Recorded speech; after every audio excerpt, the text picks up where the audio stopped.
Film की शुरुआत में हम एक आदमी को देखते हैं जो कुछ प्रोटेक्टिव कपड़े पहनकर इस धूल भरी आंधी में खाने पीने का सामान ढूंढ रहा होता है। तभी उसकी कलाई पर लगी मशीन उसको वार्निंग देती है कि यहाँ रेडिएशन बहुत ज्यादा है। इसके बाद वो अपने रोबोट के साथ एक स्टोर रूम में जाता है। वहाँ उसे एक इंसान की लाश पड़ी मिलती है, लेकिन वो उसे इग्नोर करके आगे बढ़ जाता है और देखता है कि ये स्टोर तो पहले से ही लूटेड है। पर वहाँ थोड़ी सी किस्मत साथ देती है। कुछ डॉग फूड के पैकेट्स अब भी मिल जाते हैं। उन्हें देखकर उसके चेहरे पर हल्की सी मुस्कान आ जाती है। जाते वक्त वो स्टोर की दीवार पर एक निशान लगा देता है ताकि याद रहे कि यहाँ से सामान निकाल चुका है। फिर वो ट्रक स्टार्ट करता है और रेगिस्तान बन चुके शहर की तरफ बढ़ जाता है। सड़क पर खड़ी पुरानी गाड़ियों को सीधा धक्का देकर आगे निकल जाता है क्योंकि अब कोई रोकने वाला भी नहीं बचा। तभी उसका सूट जोर से अलार्म बजाता है। दूर से एक विशाल धूल का तूफान तेजी से उसकी तरफ बढ़ रहा है। वो तुरंत ट्रक घुमाता है और पूरे जोर से अपने बंकर की तरफ दौड़ पड़ता है। आखिरी पल में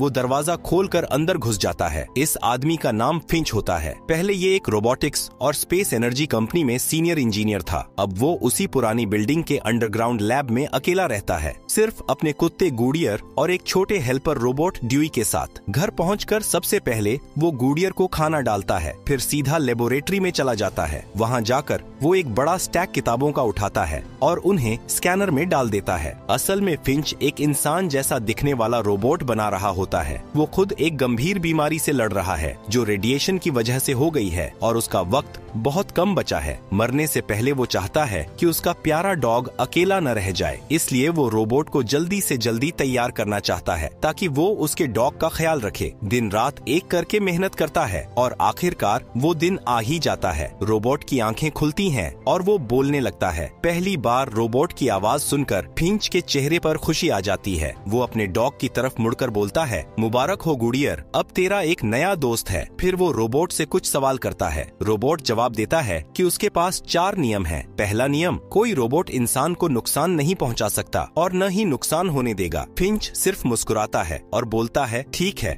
अब मुझे सीधा चौथा नियम बताओ। रोबोट शांत आवाज में कहता है, अगर तुम यहाँ नहीं रहोगे तो मैं गुडियर की पूरी देखभाल करूंगा। अचानक पूरी बिल्डिंग की बिजली चली जाती है। फिंच तुरंत समझ जाता है कि ऊपर सोलर पैनल्स में कुछ गड़बड़ हुई है। वो अपना सूट पहनता है और अंधेरे में ही छत की तरफ बढ़ जाता है। तभी वो देखता है कि एक भयंकर तूफान तेजी से उनकी तरफ बढ़ रहा है, इतना बड़ा कि पूरा आसमान काला पड़ जाता है। फिंच तुरंत नीचे दौड़ता है, अपने नए रोबोट को वेदर स्टेशन से जोड़ देता है और बोलता है, मुझे पूरी रिपोर्ट दो अभी के अभी। तो रोबोट बताता है कि ये तूफान 24 घंटे के अंदर यहाँ पहुँच जाएगा और ये इतना डेंजरस है कि 40 से 50 दिन तक रुकने वाला नहीं। ये सुनते ही फिंच के चेहरे का रंग उड़ जाता है। अगर यहीं रुके तो बंकर भी शायद न बचाए। अब एक ही रास्ता बचता है, यहाँ से निकलना होगा। वो पुराना नक्शा खोलकर देखता है। हर तरफ खतरनाक जोन्स पर सिर्फ पश्चिम दिशा थोड़ी सी उम्मीद देती है। वो गुडियर के पास बैठता है और प्यार से बोलता है, हम सैन फ्रांसिस्को जाएंगे। अगर ऊपर वाला साथ दे तो वहाँ शायद खाना भी मिलेगा और सेफ जगह भी। बातें करते करते ही अचानक फिंच की नाक से खून टपकने लगता है। फिंच को पता चल जाता है अब वक्त सच में खत्म होने वाला है। अब और एक पल भी बर्बाद नहीं करना। वो रोबोट को फाइनल प्रिपरेशन में लगा देता है, लेकिन तूफान से पहले सिर्फ 75% डेटा ही ट्रांसफर कर पाता है। मतलब रोबोट अभी बच्चा है, दिमाग में पूरी दुनिया का ज्ञान नहीं होता। फिंच सीधा खड़ा होता है और रोबोट को चलना सिखाता है। वो एक कदम आगे बढ़ाता है तो रोबोट भी वही करता है। फिर फिंच सप्लाई जमा करने लगता है। खाने पीने की चीजें जो भी जिंदा रख सके सब लेकर अपनी आरवी में बैठ जाता है। ये कोई आम बस नहीं, फिंच ने खुद इसे मॉडिफाई किया था, पूरा रेडिएशन प्रूफ। तीनों, फिंच, गुडियर और नया रोबोट, अब सैन फ्रांसिस्को के लिए निकल पड़ते हैं। सफर के दौरान रोबोट खिड़की से बाहर झांकता है, खाली शहरों को, टूटी इमारतों को देखता है और सवाल करता है, यहाँ के सारे लोग कहाँ गए? फिंच बोलता है, ये कहानी बहुत लंबी है, अभी नहीं, फिर कभी बताऊंगा। कुछ देर बाद फिंच वैन रोक देता है और रोबोट को बोलता है कि अभी बहुत कुछ सीखना बाकी है। दोनों एक पुराने सिनेमा हॉल में घुस जाते हैं। अंदर बहुत धूल होती है, पर किचन में कुछ सील्ड पॉपकॉर्न पैकेट्स अब भी सेफ होते हैं। फिंच उन्हें उठा लेता है। बाहर उठाकर वो एक प्लेट में पॉपकॉर्न डालता है और रोबोट को दिखाता है। जैसे ही फिंच पैकेट खोलता है, 1 सेकंड के अंदर ही वो फट-फट उछलने लगते हैं। तो फिंच सीधा बोलता है, ये है बाहर का टेम्परेचर। अब समझ आया कि सूट बिना एक भी सेकंड बाहर रहना मौत को दावत देने जैसा है। रोबोट चुपचाप नोट करता है। इसी वक्त दोनों देखते हैं एक नया खतरा उनकी तरफ बढ़ रहा है, एक भयंकर तूफान। फिंच तुरंत वैन स्टार्ट करता है और भागने की कोशिश करता है, लेकिन कुछ ही मिनट में समझ जाता है कि तूफान की स्पीड बहुत ज्यादा है, इससे जीतना मुमकिन नहीं। वो वैन को एक बड़ी चट्टान के पास ले जाता है, चारों तरफ मेटल स्टेक्स ठोकता है और केबल्स से वैन को पूरी तरह बांध देता है। रोबोट भी फिंच की मदद करता है। दोनों मिलकर आखिरी सेकंड तक केबल्स टाइट कर देते हैं। हवा इतनी तेज कि वैन बंधे होने के बावजूद जमीन से ऊपर उठने लगती है। 1-2 केबल टूटकर उड़ जाते हैं। पूरी वैन हिलती है। अंदर तीनों एक दूसरे को पकड़कर बैठे होते हैं, पर जैसे तैसे तूफान गुजर जाता है और वो बच जाते हैं। जब फिंच दरवाजा खोलता है, बाहर कदम रखता है तो देखता है एक टायर पूरा फट चुका है। तो फिंच बहुत परेशान होता है, क्योंकि एक्स्ट्रा टायर तो था लेकिन वैन उठाने के लिए जैक नहीं। तभी रोबोट आगे बढ़ता है। वो अपना एक हाथ वैन के नीचे डालता है और पूरी गाड़ी आसानी से ऊपर उठा लेता है। फिंच बिना एक शब्द बोले जल्दी से टायर बदलने लगता है। कुछ ही मिनट में काम हो जाता है।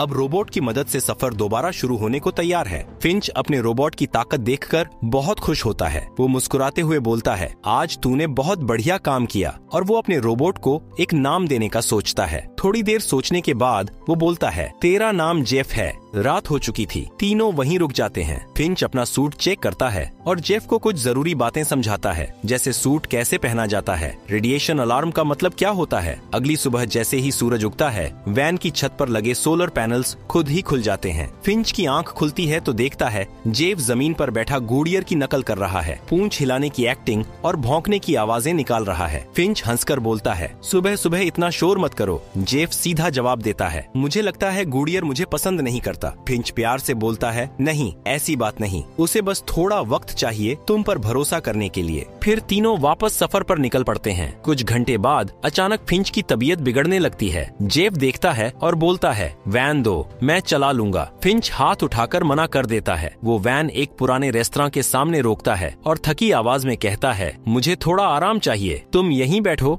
और वैन का ख्याल रखना। वो रेस्तरां के अंदर चला जाता है। दरवाजा बंद होते ही जोर की खांसी उठती है। मुंह से खून निकलने लगता है। गुडियर फिंच की खांसने की आवाज सुनकर उसके पास आ जाता है तो फिंच गुडियर के साथ प्यार से बात करता है। इधर वैन में जेफ अकेला होता है, जो ड्राइविंग सीट पर बैठकर म्यूजिक ऑन कर देता है। फिर गाड़ी चलाने लगता है, लेकिन पहली ही कोशिश में आगे खड़ी पुरानी कार को टक्कर मार देता है। शोर सुनकर फिंच दौड़ता हुआ बाहर आता है। गुडियर भी पीछे पीछे भागता है और बिल्कुल धूप में कदम रखने वाला होता है। फिंच आखिरी पल में उसको पकड़कर पीछे खींच लेता है। गुस्से में फिंच जेफ को डांटता है और गाड़ी वापस लाने को कहता है। जेफ रिवर्स करता है, लेकिन गलती से वैन रेस्तरां के पिलर से टकरा जाती है। अब फिंच और गुस्सा में आ जाता है और अपना हाथ कुछ सेकंड के लिए धूप में रखता है, जिससे स्किन तुरंत लाल होकर जलने लगती है। वो जेफ पर चिल्लाता है, तेरा सबसे पहला काम गुडियर को जिंदा रखना है, बाकी सब बाद में। किसी तरह जेफ वैन को दोबारा वापस ले आता है और सफर दोबारा शुरू होता है। फिंच देखता है जेफ चुप और उदास बैठा है। थोड़ी देर बाद वो वैन साइड में रोकता है और बोलता है, अब मैं तुझे सही तरीके से चलाना सिखाता हूँ। शुरू में जेफ गाड़ी चट्टानों से टकराता है, लेकिन धीरे धीरे समझ जाता है और कॉन्फिडेंट होकर ड्राइव करने लगता है। रात को वो रुक जाते हैं। ऊपर नॉर्दर्न लाइट्स पूरे आसमान में छाई होती हैं। ओजोन लेयर खत्म होने की वजह से वो अब हर रात दिखती है। जेफ पूछता है, हम रात को सफर क्यों नहीं करते? तो फिंच जवाब देता है, अंधेरे में भूखे लोग छुपकर हमला कर देते हैं, इसीलिए रात को सफर करना दिन से भी ज्यादा खतरनाक होता है। अगली सुबह गुडियर की भौंकने की आवाज सुनकर जेफ दौड़ता है और देखता है कि फिंच उल्टी कर रहा है, बुखार से थरथरा रहा होता है। जेफ उसका ध्यान रखता है, पानी पिलाता है और खुद ड्राइविंग सीट पर बैठ जाता है।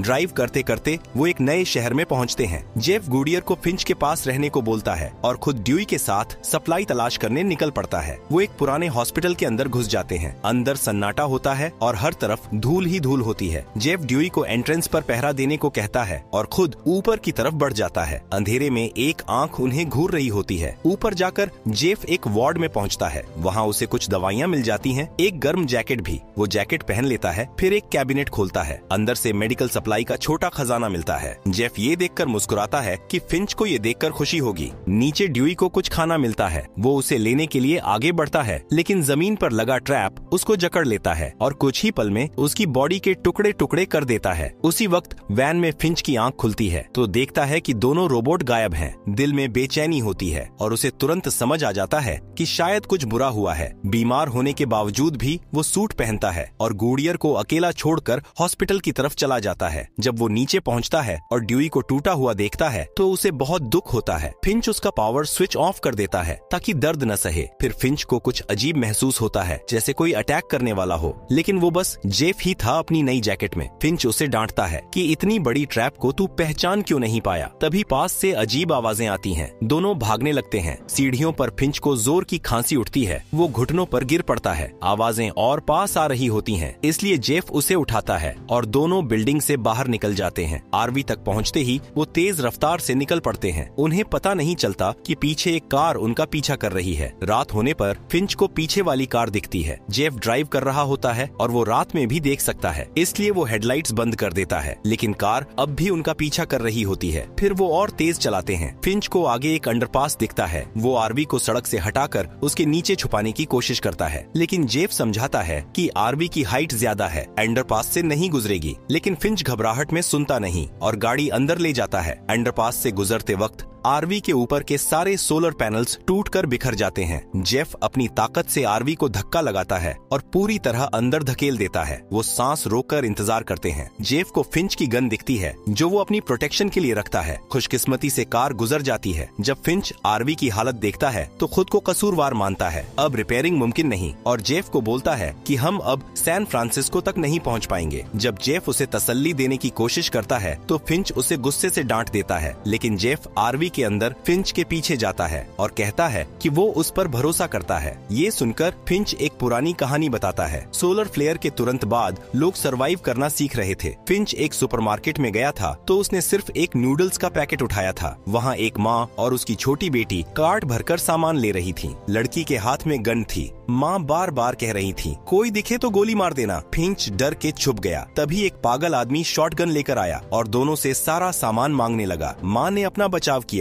लड़ाई में आदमी ने कई गोलियां चला दी। जब फिंच बाहर आया और देखता है तो दोनों मर चुकी थीं। फिर उसने एक हल्की सी आवाज सुनी जो एक पप्पी की आवाज थी जो लड़की के बैग में था। उस दिन से फिंच ने गुडियर को अपना लिया और कसम खाई कि हर हाल में इसकी हिफाजत करेगा। अगली सुबह फिंच आराम करता है और जेफ ड्राइविंग करता रहता है। रास्ते में वो पोस्ट कार्ड्स देखता है और नोटिस करता है सिर्फ सैन फ्रांसिस्को वाला पोस्ट कार्ड के पीछे डैड के साइन हैं, बाकी सब खाली हैं। तभी कंप्यूटर बोलता है कि यूवी लेवल नॉर्मल है। उसी पल आरवी के सामने एक तितली टकरा जाती है। जेफ कंफ्यूज होकर आरवी रोक देता है और फिंच को जगाता है। फिंच पहले तो हैरान होता है, फिर अपना हाथ बाहर निकालता है तो कुछ नहीं जलता। वो तुरंत बाहर निकल आता है। धूप में खड़ा होकर सालों बाद सूरज की गर्मी महसूस करता है। आंखें बंद करके मुस्कुराता है। पास में और तितलियां उड़ रही होती हैं। कुछ घंटों बाद सफर करते वक्त हर तरफ हरियाली दिखने लगती है। ये देखकर फिंच बहुत खुश होता है और अपना पसंदीदा सूट पहनता है और आरवी रोककर जेफ के साथ खुले आसमान के नीचे पिकनिक मनाता है। जेफ फिंच से सवाल करता है कि पोस्ट कार्ड के बारे में उसने झूठ क्यों बोला था। फिंच उसे एक पुरानी बात बताता है। बचपन में उसकी मॉम कहती थी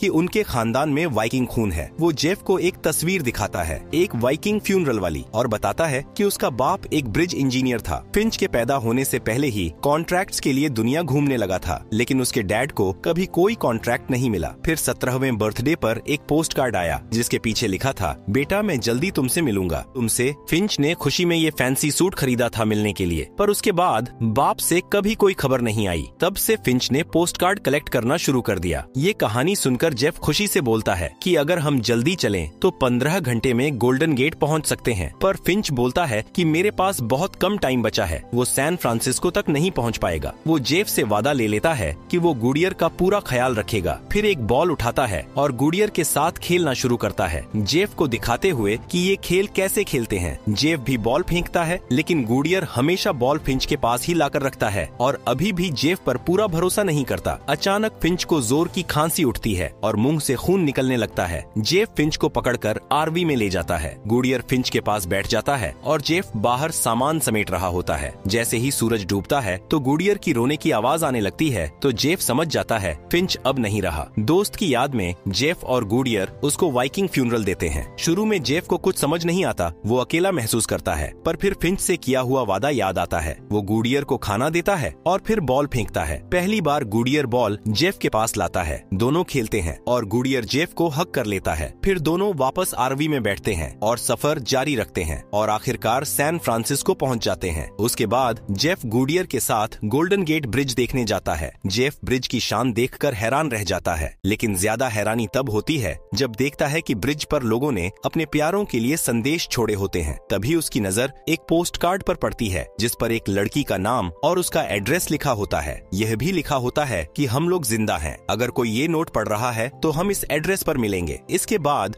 जेफ गुडियर के साथ उन लोगों की तलाश में निकल जाता है ताकि वो उनके साथ मिलकर एक नई जिंदगी शुरू कर सकें। अगर वीडियो पसंद आई तो लाइक और चैनल को सब्सक्राइब करना न भूलना।